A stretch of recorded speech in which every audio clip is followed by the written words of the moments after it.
दक्षिण आफ्रिकेतला सगळ्यात कठीण असणारा किलीमंजारो हा जो ट्रेक आहे तो नुकताच पूर्ण केलेला आहे. पुण्यातील सोलो ट्रेकर रेश्मा पिंपळे यांनी आणि ते आपल्या आज सोबत आहेत. पुढारीमध्ये तुमचं खूप खूप स्वागत. खरं म्हणजे ज्यांना माहिती नाही त्यांच्यासाठी या ट्रेकबद्दल तर तुम्ही सुरुवातीला सांगाच आणि तुमचा एकूण अनुभव कसा होता? हो.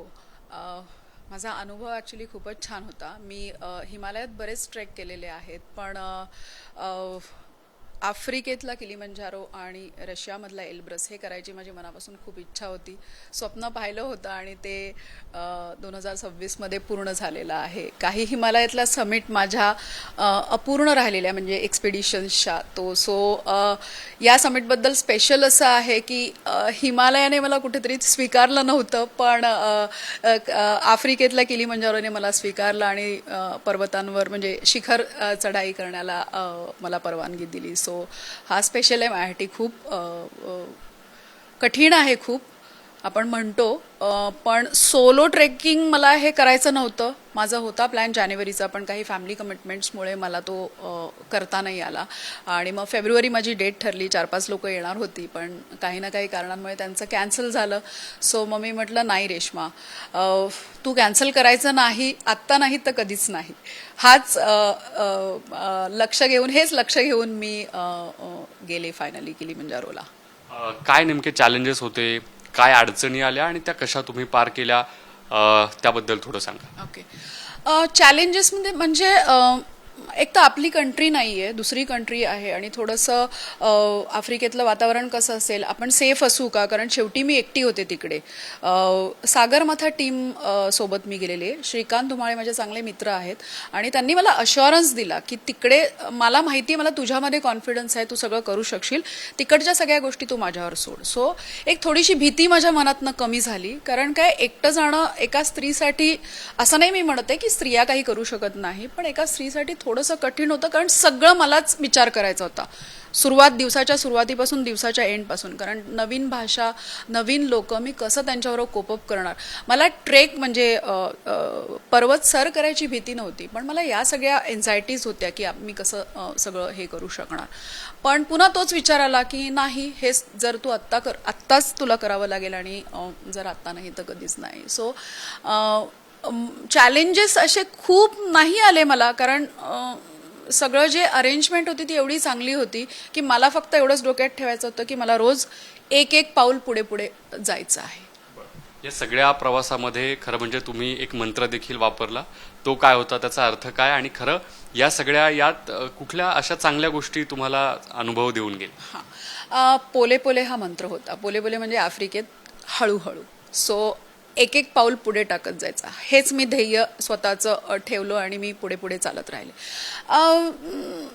मला नमूद असं करावं असं वाटतं तिकडच्या गोष्टींसाठी, म्हणजे तिकडच्यांसाठी नाही, ट्रेकिंग लाईफमध्ये 2 गोष्टी मला अनुभवायला मिळाल्या. माझ्याबरोबरच माझी गाईड होती, ती एकदम स्ट्रॉंग लेडी होती.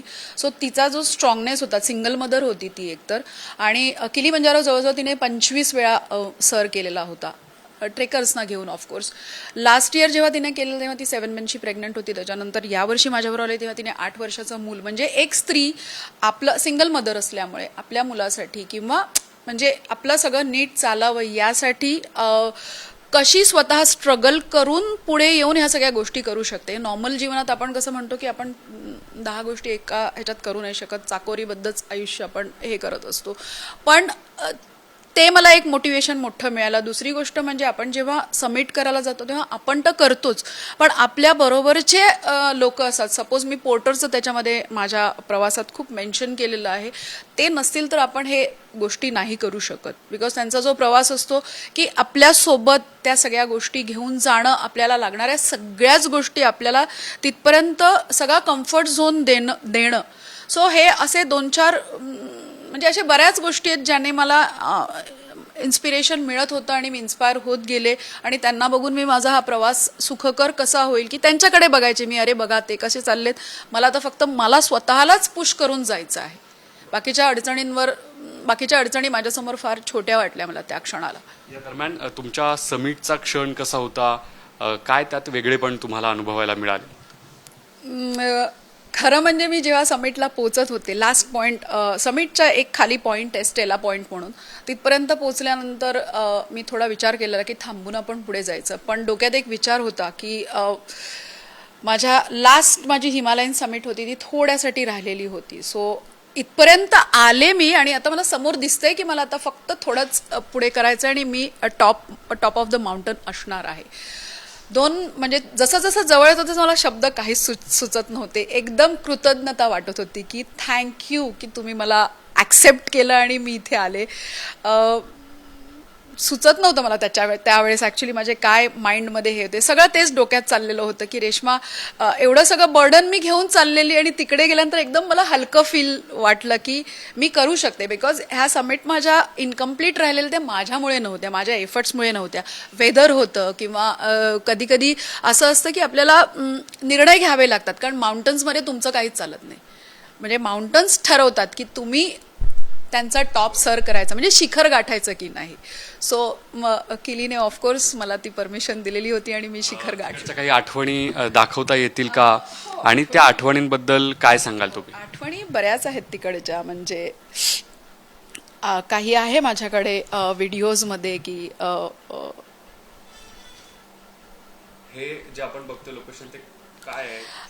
हे आम्ही माचामे म्हणून रूट हे केलेला होता, ठरवलेला होता समिटसाठी. सो ह्या जाण्याच्या मार्गामध्ये मध्येच छोटेसे ब्रेक्स घेतलेले होते आम्ही. आणि ही किसिंग वॉल आहे की जिकडे एक मोठा एक स्टोन आहे, जस्ट आपण त्याला पार करून जातो आणि मग तिकडे त्याला जस्ट हग करायचं, पुढचा आशीर्वाद घेऊन पुढे जाणं, असं ही एक किसिंग वॉल तिकडे आहे. आणि हे टॉप ऑफ द माउंटन आहे जिकडे मी किलिमंजारोला उभी आहे वरच्या ह्याला. सो आठवणी ॲक्च्युली बऱ्याच आहेत.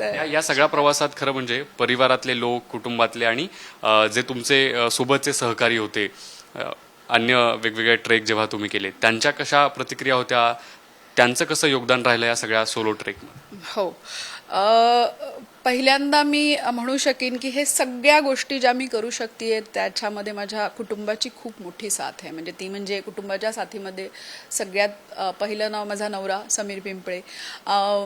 त्याच्यासाठी पण खूप हे अवघड असतं आणि मी हे निडरपणे करू शकते बिकॉज त्याचा पूर्ण 100% पाठिंबा मला आहे आणि त्याला माझ्यावर खूप विश्वास आहे. कारण मी भारताबाहेर एकटं गेलेले, 10 दिवसाचा माझा जर्नी होता आणि तो जर्नी माझ्यासाठी तर होताच चॅलेंजिंग, पण त्याच्यात म्हणजे घरच्यांसाठी पण खूप चॅलेंजिंग होता. कारण त्यांना एक वेगवेगळ्या प्रकारची एक भीती असते की सगळं कसं तू सुरुवातीला जेव्हा माझं हे झालं तेव्हा मी सांगितलं की लोक आहेत, पण हळूहळू मला कळायला लागलं की आता ते लोक सगळे कॅन्सल होत आहेत. सो मी एकटीच असणार आहे.